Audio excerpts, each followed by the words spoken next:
क्या आप रांची में ज़मीन खरीदने की सोच रहे हैं लेकिन डर है कहीं फर्जी ज़मीन ना मिल जाए।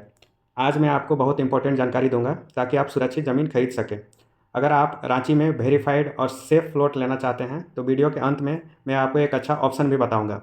रांची में आजकल कई लोग ज़मीन खरीदने से थोड़ा डरते हैं। इसके पीछे कुछ आम कारण है, जैसे CNT SPT एक्ट का कन्फ्यूजन, छोटा नागपुर टेनेंसी एक्ट और संथाल परगना टेनेंसी एक्ट की वजह से कई लोगों को समझ नहीं आता कि कौन सी ज़मीन खरीदी जा सकती है, कौन सी नहीं। गलत जानकारी के डर से लोग ज़मीन खरीदने से बचते हैं। डबल डीड का डर, कुछ जगहों पर ज़मीन एक ही प्लॉट को कई लोगों को बेच दी जाती है या कागज़ सही नहीं होते हैं, इसलिए लोग सोचते हैं कहीं पैसा फंस ना जाए। लैंड टाइटल क्लियर ना होना, कई ज़मीनों में म्यूटेशन रसीद, नक्शा या रजिस्ट्रेशन क्लियर नहीं होता है, जिस जिसके बाद में कानूनी समस्या हो सकती है।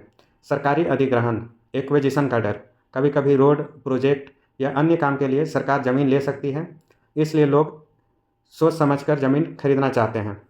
लेकिन सच यह है कि अगर ज़मीन CNT free, general land registry plus mutation clear और ट्रस्टेड सेलर से ली जाए तो रांची में ज़मीन खरीदना बहुत अच्छा इन्वेस्टमेंट है, खासकर रिंग रोड के आसपास जहां तेज़ी से डेवलपमेंट हो रहा है। हमारा मकसद सिर्फ प्लॉट बेचना नहीं है, बल्कि लोगों को सही सुरक्षित ज़मीन खरीदने में मदद करना भी है। रांची में ज़मीन खरीदते समय सरकारी अधिग्रहण एक्विजिशन का डर कई लोगों को होता है, लेकिन कुछ सावधानियां रखकर इससे बचा जा सकता है। मास्टर प्लान जरूर चेक करें।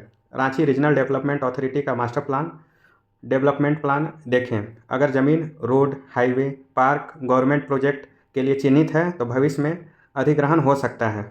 रोड अलाइनमेंट और परपोज रोड देखें। अगर ज़मीन परपोज रोड, बाईपास या हाईवे के बिल्कुल पास है तो जोखिम बढ़ सकता है। नक्शा देखकर ही ज़मीन फाइनल करें। लोकल सर्कल ऑफिस से जानकारी लें। झारखंड रेवेन्यू डिपार्टमेंट के सर्कल ऑफिस अंचल में पूछ लें उस ज़मीन पर कोई सरकारी योजना तो नहीं है। आप पड़ोसियों से पूछताछ करें। कई बार आसपास के लोग पहले से जानते हैं कि वहाँ कोई सरकारी प्रोजेक्ट या अधिग्रहण की चर्चा चल रही है या नहीं, इसलिए ज़रूरी है कि लोकल लोग या जो पहले ज़मीन लिए हो उससे पूछताछ करें। लैंड यूज और रजिस्ट्री पेपर चेक करें। लैंड रेसिडेंशियल जनरल होना चाहिए। रजिस्ट्री म्यूटेशन लगान रिसिप्ट क्लियर होना चाहिए। अगर आप master plan, land paper, local inquiry सही से कर लेते हैं तो सरकारी अधिग्रहण का खतरा नहीं रहता है। रिम्स के आसपास कुछ घर इसलिए टूटे क्योंकि वह ज़मीन सरकारी अधिग्रहण एक्विजिशन या रोड सरकारी प्रोजेक्ट के एरिया में आ गई थी। यह मामला मुख्य रूप से रोड चौड़ीकरण और सरकारी ज़मीन से जुड़ा हुआ था। रांची म्यूनसिपल कॉरपोरेशन और सरकारी विभागों ने रिम्स के आसपास रोड चौड़ीकरण का प्लान बनाया था ताकि हॉस्पिटल एरिया में ट्रैफिक कम हो सके। जो मकान सरकारी ज़मीन या रोड लाइन में आ गए थे उन्हें हटाया गया। कई जगहों पर लोग सरकारी ज़मीन या गैर मजरूआ ज़मीन पर मकान बना लेते हैं।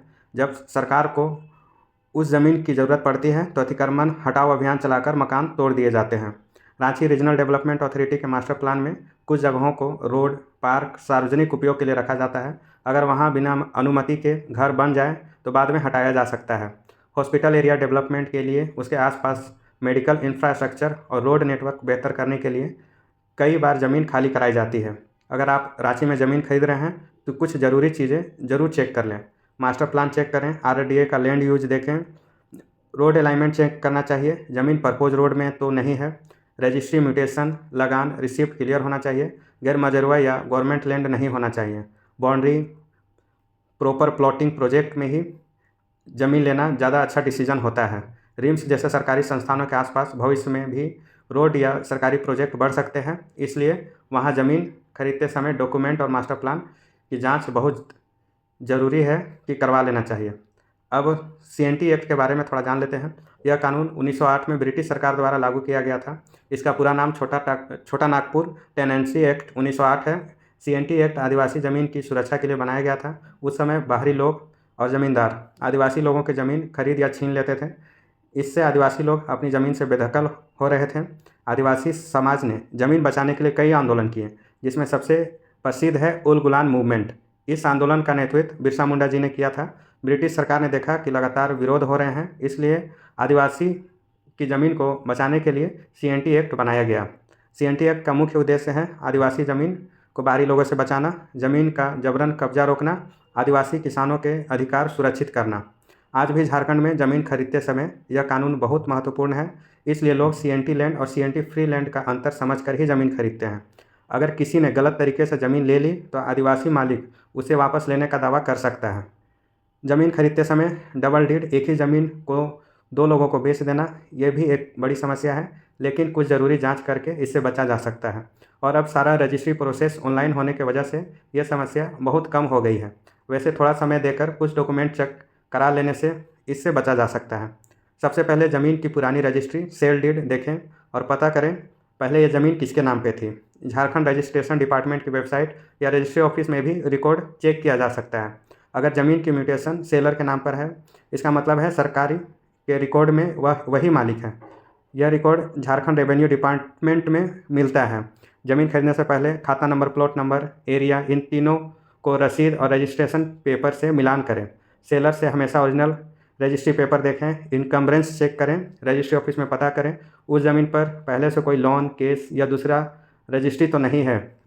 लोकल इंक्वायरी करें, पड़ोसी और स्थानीय लोगों से पूछें कि ज़मीन पहले किसी और के नाम पे तो नहीं बेची गई, ज़मीन पे कोई विवाद तो नहीं है। ट्रस्टेड सेलर या डेवलपर से ही खरीदें। Registry, mutation, land receipt, local inquiry, ये 4 चीज़ें सही है तो डबल डीड का खतरा बहुत कम हो जाता है। पिछले 25-30 साल का चेन डीड भी चेक करें। सबसे पहले देखें कि ज़मीन किस किस के नाम से होकर आई है, इसे चेन डीड कहते हैं। आपको देखना चाहिए पहली रजिस्ट्री किसके नाम थी, उसके बाद किसे बेची गई, अभी सेलर तक कैसे पहुंची। अगर बीच में कोई मिसिंग डॉक्यूमेंट है तो खतरा हो सकता है। इनकम्बरेंस सर्टिफिकेट निकलवाएं। रजिस्ट्री ऑफिस से इनकम्बरेंस सर्टिफिकेट निकलवाने पर पता चलता है कि उस ज़मीन पर कितनी रजिस्ट्री हुई है, कोई लोन है या नहीं है, कोई केस या चार्ज है या नहीं है। यह रिकॉर्ड झारखंड रजिस्ट्रेशन डिपार्टमेंट से मिलता है। लैंड रिकॉर्ड, खाता, प्लॉट जमाबंदी जरूर वेरीफाई करें। सरकारी रिकॉर्ड में देखें ज़मीन किसके नाम पर है, खाता नंबर, प्लॉट नंबर, एरिया, जमाबंदी नेम। यह जानकारी झारखंड रेवेन्यू डिपार्टमेंट से मिलती है या ऑनलाइन भी आप चेक कर सकते हैं। म्यूटेशन, दाखिल खारिज, लैंड रिसिप्ट जरूर देखें। अगर ज़मीन की म्यूटेशन सेलर के नाम पर है, लगान रिसिप्ट, रसीद कट रही है तो सरकारी रिकॉर्ड में वही मालिक माना जाता है। ज़मीन का फिजिकल वेरिफिकेशन भी करें। कागज़ देखने के बाद ज़मीन पर जा कर के भी चेक करें बाउंड्री क्लियर है या नहीं, कोई पहले से कब्जा तो नहीं है, किसी ने क्लेम तो नहीं किया है। सबसे सुरक्षित तरीका है चैन डीड, इनकम्बरेंस सर्टिफिकेट, म्यूटेशन, लगान, लोकल इंक्वायरी, लीगल वेरिफिकेशन। इन 5 चीज़ों की जांच करने से डबल डीड का भी खतरा बिल्कुल ख़त्म हो जाता है।